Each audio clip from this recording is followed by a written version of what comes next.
Vamos rápidamente, nos vamos en vivo a Casa de Gobierno para escuchar al jefe de En el gabinete. transcurso de esta semana, una agenda internacional que tendrá en la visita al Vaticano junto a su santidad el Papa Francisco un almuerzo programado para el próximo sábado y posteriormente participará en la Asamblea de las Naciones Unidas, donde está prevista su intervención el día miércoles. Dentro de esta agenda internacional hay una serie de entrevistas que obviamente se darán a conocer públicamente con el transcurso de las mismas. También debo destacar que en el transcurso de esta semana, en el ámbito del Congreso de la Nación, se tratará el conjunto de iniciativas legislativas que tiene que ver con la reforma de la Ley 20.680. Esta reforma implica la adopción de una nueva denominación de la ley, que es de regulación de las relaciones de producción y de consumo, excluyendo expresamente a las pequeñas y medianas empresas y las sanciones de tipo penal, precisamente para fomentar un clima adecuado de inversiones y de empleo. Y en ese contexto también quiero transmitir que lo que objetivamente presenta es la defensa enfática de los derechos del consumidor, a los efectos de garantizar un sistema de conciliación de carácter obligatorio, la vía administrativa de resolución rápida y también la vía judicial de apelación, con un fuero específico designado para garantizar efectivamente la plena vigencia de los derechos del consumidor. Consideramos que esto constituye un avance cualitativo extraordinario, no precisamente la argumentación que pretenden plantear los grandes grupos concentrados de la economía, que en definitiva lo que hacen es desnaturalizar la vigencia plena del fuero del consumidor y no observar respecto a los cambios que se han introducido en la anterior ley de abastecimiento, que hoy se denomina de relaciones de producción y de consumo, y que en definitiva lo que estamos haciendo es defender al pequeño y mediano productor, a la pequeña y mediana empresa, que son víctimas del abuso de posición dominante. Víctimas de abuso de posición dominante, porque las grandes empresas le ponen las condiciones que quieren a las pequeñas y medianas empresas, entonces siempre hay un desbalance en la cadena de valor. Por un lado, el productor, que no recibe el precio compensatorio, y por el otro lado, el consumidor, que no recibe el bien de calidad y el precio requerido. También quiero transmitir que la Bolsa de Comercio de la República Argentina, a través de su titular, Adelmo Gavi, ha manifestado que la Bolsa de Comercio de la República Argentina es la que más subió en el mundo, la que más subió en el mundo. En el año 2014 duplicó su ganancia. El Merval, el índice representativo Merval, medía 5.391,03 puntos al 31 de diciembre del año 2013 y hoy está en 11.054 puntos. Esto equivale a decir un incremento del 105,04%. Siempre se dice que en la República Argentina no hay inversiones, no se moviliza ningún tipo de adquisición de activos, que está aislado del mundo, pero la verdad es que la movilización de aproximadamente 2.500 millones de pesos en transacciones en renta fija y variable demuestra claramente que la República Argentina constituye un lugar atractivo para inversiones. Y por lo demás, en el transcurso del día de hoy estaremos ante la Cámara de Diputados de la Nación, precisamente junto al ministro Axel Kicillof, para efectuar la presentación del presupuesto 2015. Como ustedes saben, este presupuesto se hace en el marco del artículo 75, inciso 8 de la Constitución Nacional, esto es, en el marco de las atribuciones del Congreso, y también en el marco del artículo 100, inciso C. Esto ustedes lo saben muy bien. La Jefatura de Gabinete de Ministros tiene incumbencia plena por rango constitucional en los artículos 100 y 101. El artículo 100, inciso 6, determina el envío del presupuesto de la Nación, tanto de recursos como de erogaciones y de deuda.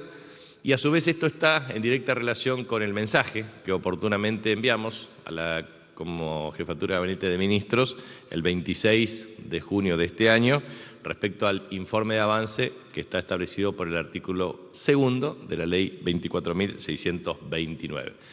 El presupuesto 2015 contiene, desde políticas activas para incentivar el desenvolvimiento de la demanda agregada, inversiones en materia de infraestructura, inversión pública para multiplicar no solamente la generación de empleo, sino mejorar la logística integrada del país, propender a garantizar la cobertura de los servicios de salud. La República Argentina para el año 2015 pretende alcanzar el máximo estándar con 19 vacunas totalmente gratuitas. También desde el punto de vista de la inversión en materia de las fuerzas de seguridad, en materia de defensa nacional, en materia de desarrollo económico y de inclusión social.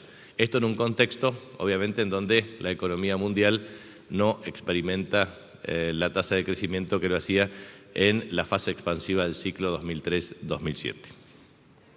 Buen día, ministro. Jonathan de Felipe de Notinac. ¿Cómo le va? Quería consultarle por declaraciones del presidente de la Sociedad Rural, Luis Echevere, precisamente en torno a la ley de abastecimiento a la que usted se refería hace unos minutos. Dijo textualmente que la intención del gobierno es ir, meterse en los campos y confiscar la cosecha u obligar a producir a pérdida. Quisiera saber su opinión al respecto y adicionalmente qué nivel de preocupación hay en el gobierno por el descenso del precio de la soja y por las inundaciones en muchos campos de la zona productiva del país. Y una segunda consulta tiene que ver con declaraciones de Aldo Pignanelli, el expresidente del Banco Central y economista del masismo, que dijo que no solo estamos en un escenario de estancamiento, sino que vamos camino a la hiperinflación. Gracias.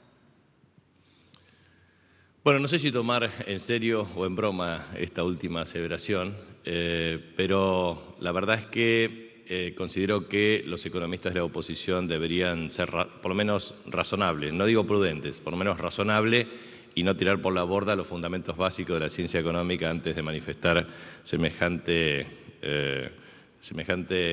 expresiones que la verdad que no tienen ningún tipo de asidero. Respecto al tema del sector agropecuario, obviamente siempre es muy preocupante la existencia de inundaciones con sus consiguientes efectos en no solamente la economía, sino también el perjuicio correspondiente a los productores. Pero el gobierno advirtió respecto al comportamiento del precio futuro de la soja en el primer trimestre del año 2014 respecto a la evolución descendente del nivel de precios. Y hemos transmitido claramente que era absolutamente conveniente que los productores que tienen soja retenida liquiden porque iban a tener el mejor aprovechamiento en el nivel de precios. Y si lo hacen por razones ideológicas o políticas, perjudican al país, no perjudican al gobierno. Y si lo hacen por una mera especulación de tipo personal, han logrado pérdidas significativas, no solamente para sus propios ingresos, sino que han generado pérdidas significativas para el país, entre 1.500 y 2.500 millones de dólares, que siempre es muy importante para garantizar políticas de inclusión social, de redistribución de la riqueza y de perspectiva para el desenvolvimiento del mercado doméstico. Por lo tanto, actitudes de esa naturaleza deben estar perfectamente enmarcadas en las consideraciones de sus múltiples analistas y seguramente también de sus dirigentes.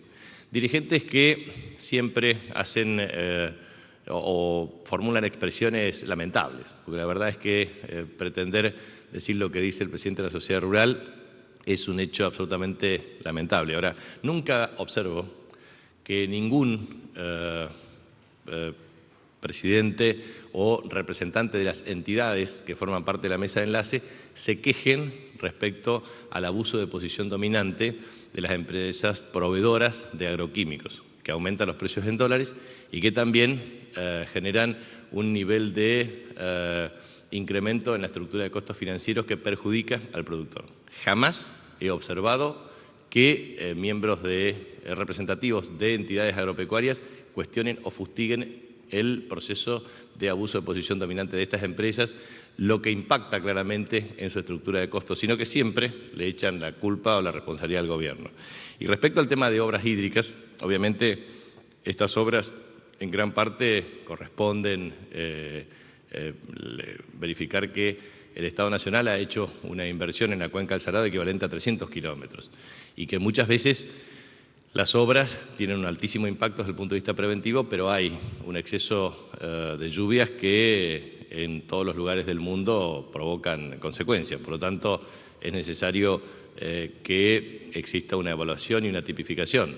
¿Qué es lo que se hace? Se hace una evaluación respecto a los efectos de la misma en términos de emergencia o desastre agropecuario y se instrumentan las medidas correspondientes. Para eso existe una ley nacional, para eso existe una ley de emergencia de carácter provincial, en este caso en la provincia de Buenos Aires, para eso existen las comisiones de emergencia correspondientes y para eso se instrumentan los mecanismos de evaluación y ulterior aplicación de medidas. O sea, eso funciona en todos los lugares. Nosotros, y yo lo he experimentado muchas veces como gobernador de la provincia del Chaco, o sea, consecuencias desde el punto de vista del impacto de sequía, pérdida de rendimientos o afectación en los niveles de stock ganadero, mortandad animal, etcétera, y en general siempre se establecían estrategias de cooperación con el Estado nacional y con el Estado provincial para garantizar estrategias de ayuda correspondiente. Bueno, lamentando entonces las declaraciones del titular de la sociedad rural y recordó, no se trata de producir a pérdida, sino de defender a los consumidores de los abusos de las corporaciones. Algunos de los conceptos del jefe de gabinete en su habitual conferencia de prensa. Momento, hace una pausa rapidita, ya volvemos.